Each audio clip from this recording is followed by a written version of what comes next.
On 6th of August 2016, 11 of us from the Padmasana Buddhist Society of Croatia drove 6 kilometers northwest from Padam to visit the spectacular Zongkhul cave monastery located in the Stongdey valley of Zanskar.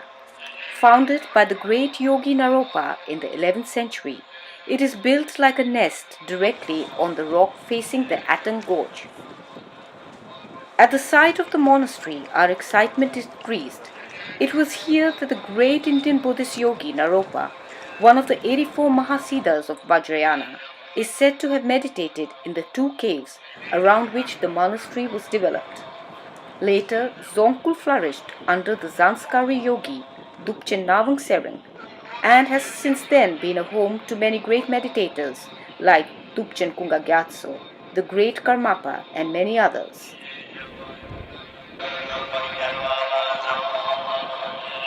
As we waited for the monk in charge to open the door to the entrance of the monastery, a rainbow displayed itself in the open sky. An auspicious sign, as though carrying with it a message, reminding us of the essence of the practice of the yogis. Everything is insubstantial. It appears but is empty. It's empty but appears very much like the rainbow in the sky.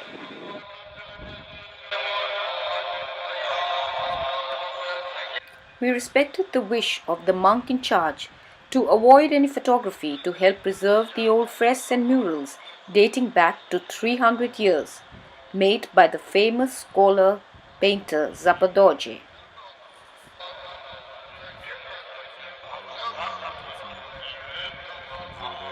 Moved deeply, we sat in the courtyard for a while absorbing the blessings which we had received. We started trekking towards the second cave with the young monk on the right leading the way. This was our first experience of trekking at the height of about 4,000 meters.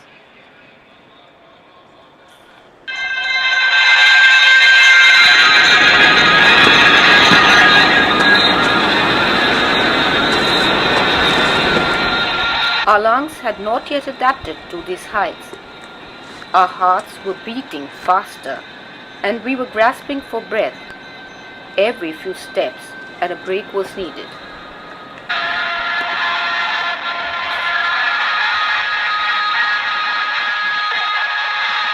We were concentrating on each step, as one wrong move could be fatal.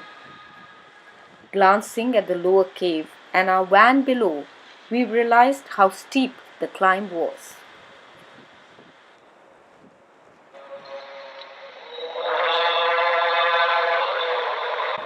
The sight of our destination, even from a distance, came with a sense of relief.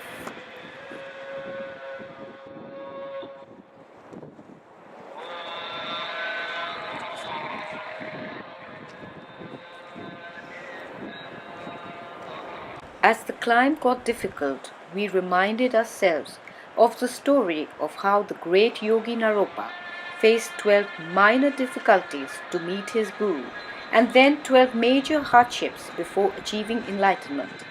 These hardships purified his karma, tested his determination, and corrected his misconceptions. As compared then, how could we not face this small difficulty? Motivated step by step, all of us continued.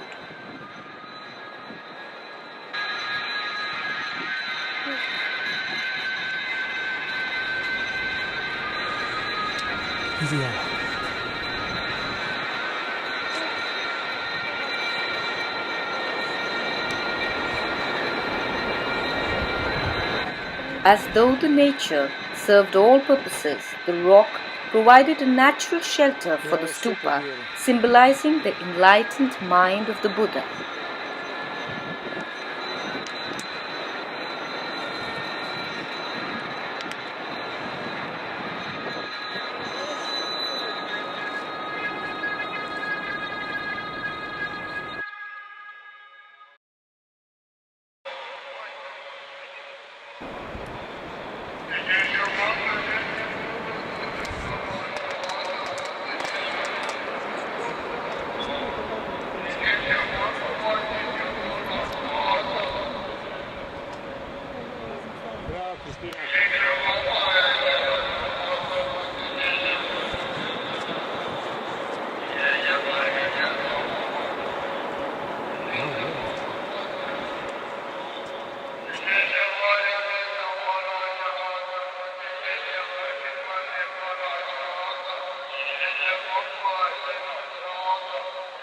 Reaching the entrance of the second cave, one could not help wondering how the meditators in the past, without any infrastructure, reached these remote and high areas. It was indeed a sheer display of their siddhis or spiritual powers.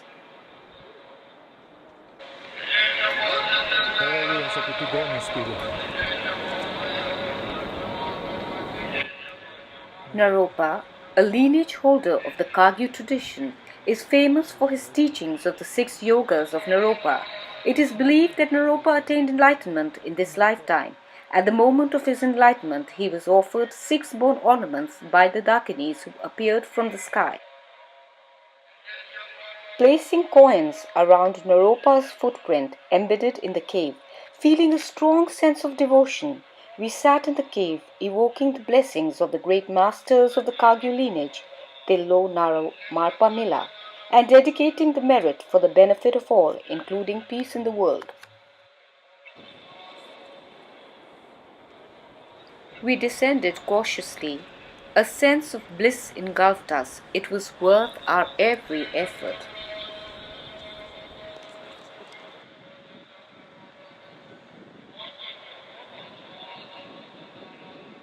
Each member of our group had managed to endure the difficulties. Energized by the positive energy, we felt victorious.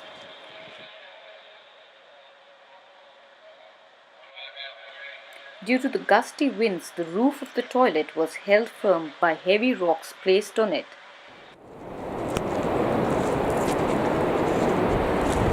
Julie. Yeah, Julie. Kari leka do. One yogi stand. So, रात को जी भी और खाने के लिए yeah, in the future, yeah. he doesn't have to move from the hill. Yes, No yes, food, yes, no yes. drink. Please give. उधर ही No रहना। drink. Bye bye अगला साल ना। मिलेंगे इधर ही ठीक है ना Kala mare. A big smile swept across the face of the young monk, amused that we were teasing him for pretending to be a yogi. We departed with the young monks vigorously waving at us from a distance.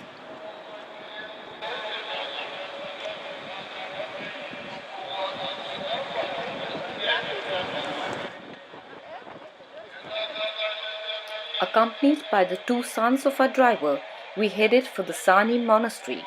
Throughout the journey, the 2 children did not show any discomfort. They seemed simply happy to be close to their father. At the most, when tiredness took over, the younger boy slept on the lap of our guide. Reaching the Sani monastery, we circumambulated, turning the big prayer wheel or manikor outside the entrance of the monastery. The prayer wheel embodies all the actions of the Buddhas and the Bodhisattvas.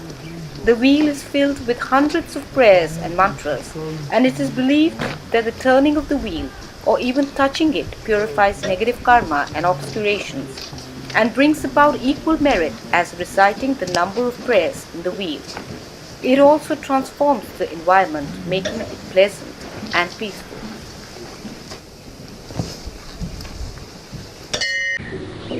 The Sani monastery is considered one of the 8 most holiest Buddhist sites in the world.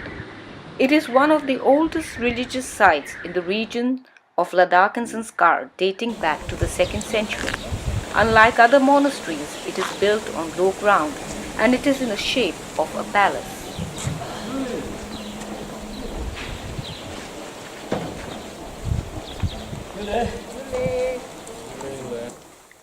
The main building, said to have been constructed in the 17th century, is adorned with various beautiful statues.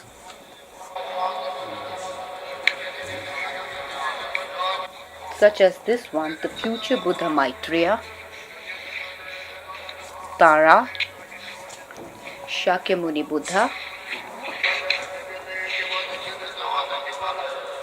stupa that represents the enlightened mind of the Buddha,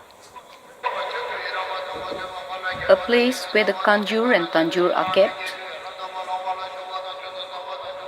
beautiful fresks and murals, presenting Buddhas and Bodhisattvas, great teachers and masters of the past,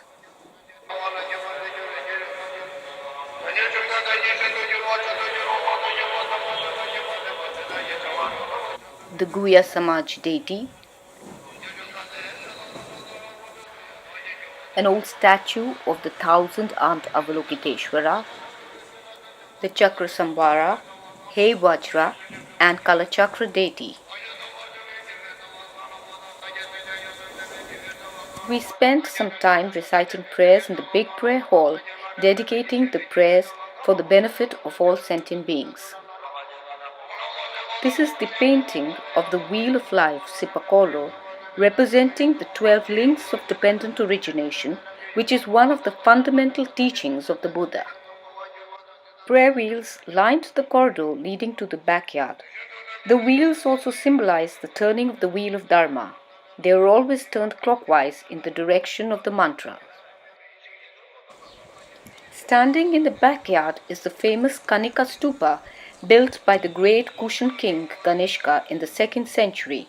The chorten of the stupa enshrines many relics, holy objects, texts, and prayers.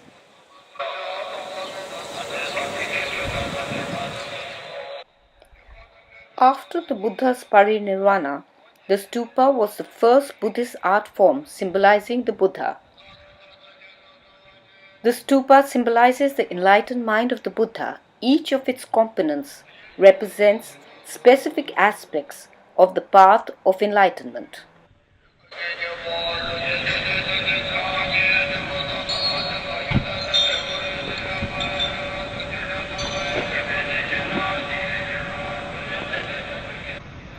The 3 steps at the base of the stupa represent the 3 jewels of the Buddha, the Dharma, and the Sangha. The 4 steps below the dome represent the 4 immeasurables: loving kindness, compassion, joy, and equanimity. The dome itself represents the Buddha's body and the 7 elements of enlightenment. The square chamber above the dome symbolizes the Buddha's head and represents the 8-fold path.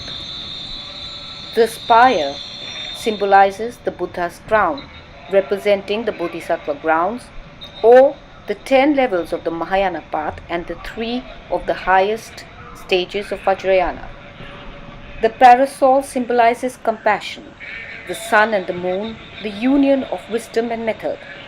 The jewel at the top symbolizes the complete enlightenment.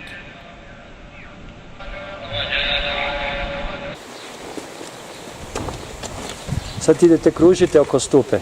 Možete govoriti mantre bilo koje hoćete.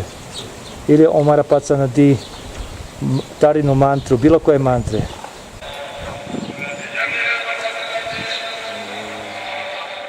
The group members were given instruction by their mentor Gen Lobsang Norbu to circumambulate around the stupa reciting mantras. It is believed that just to circumambulate or even see the stupa purifies negative karma and obscuration, and one accumulates immeasurable merit needed to actualize enlightenment. The stupa itself magnetizes enlightened energy, promotes longevity, creates peace and harmony, turns away negative forces, pacifies illness, and has many other benefits. Many great masters of the past, like Guru Padmasambhava, Naropa, Marpa, have visited this site and meditated around the stupa.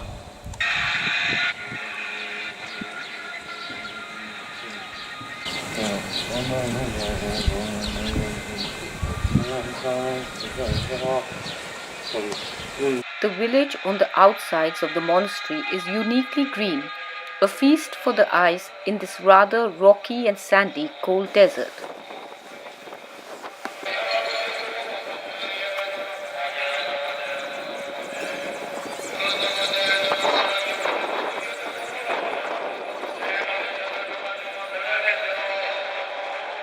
Magnificent willow trees. In the middle of a green field, unexpectedly, appeared a huge statue of Guru Padmasambhava, much revered in the Himalayan ranges, known as the second Buddha, who is said to have manifested in this world in a Nirmanakaya form to teach Tantra for the benefit of all beings. Enjoying the breathtaking scenery, we drove 18 to 20 kilometers north of Padam to the Stongdey monastery at an altitude of 3,500 meters.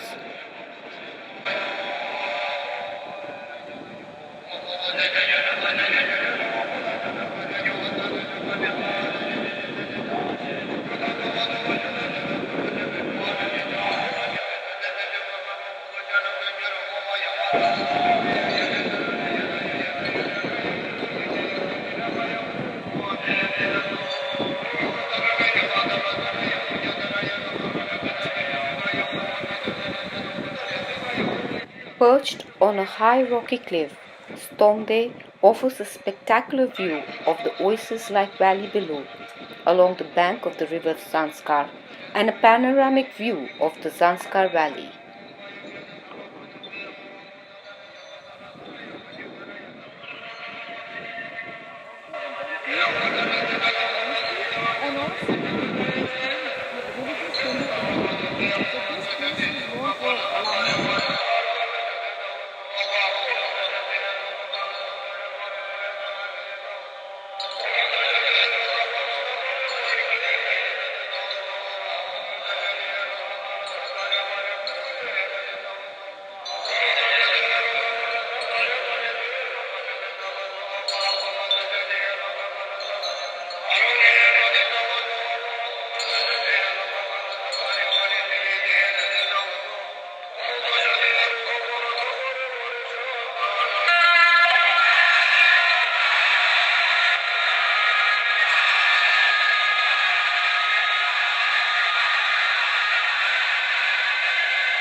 Walking down the long corridors, it became obvious that this is the second largest monastery in Zanskar, displaying Zanskar's rich monastic tradition. Stongdey was established in 1052 AD by the great Lama translator Lodrok Marpa Choki Lodro, and it was originally called Marpaling. 4 centuries later, it was taken over by the Gelupa tradition. Today, the well-maintained complex has a total of 7 temples. It is under the care of the successors of Nari Rinpoche, the brother of His Holiness Dalai Lama.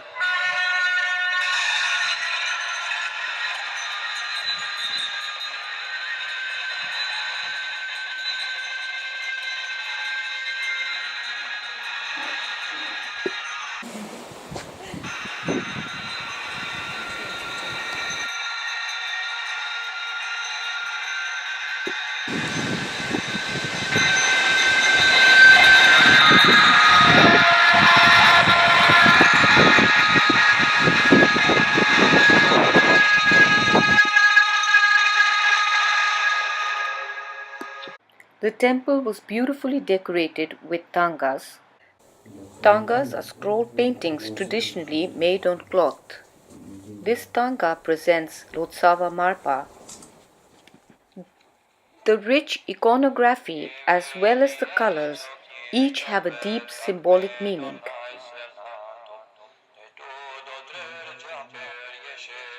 Many other great masters from the past.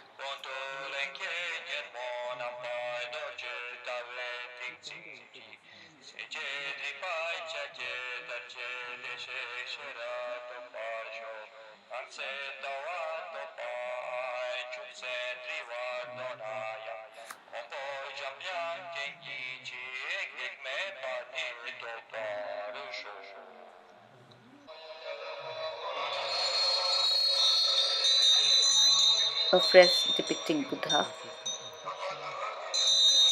as well as the 16 arhats.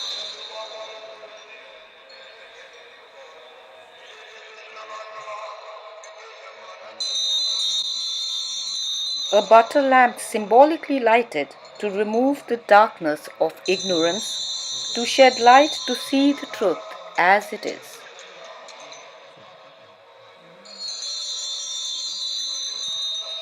We departed with memories that exceeded all our expectations.